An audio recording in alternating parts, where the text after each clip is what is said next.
Одоо та бүгдэд усны бохирдлын талаар ярьж өгье. Ус байнгын эргэлтэнд оршиж байдаг учраас ус бохирдвол маш их аюул дагуулдаг.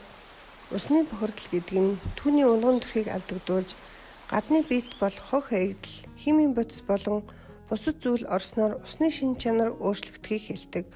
Усны бохирдол ихэнхдээ хүний буруутай үйл ажиллагаанаас болж үүсдэг байна. Усыг бүх төрлийн тос, химийн бодис хамгийн ихээр бохирдуулдаг. Далай тэнгист аялж буй усан онгоцноос ялгарсан хаягдал тос далай тэнгисийн усыг их хэмжээр бохирдуулдаг. Үүнд хад чулууг нэвчин уусгах, органик нэгдүүлгийг задлах, амьгүй биетийн задрал, хөрсний нуралтыг үүсгэдэг. Усны бохирдлоос болж усан дургадаг ургамал амьдардаг амьтдын тогтолцоо алдагдаж байна. Тариаланчид ургамлын хор, химийн бодис зэргийг хэрэглэж хөрсийг бохирдуулснаас газрын доорх усыг бохирдуулдаг.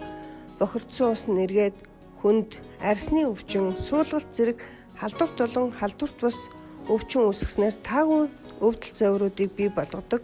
Иймээс бохир ус уух нь эрүүл мэндэд хортой.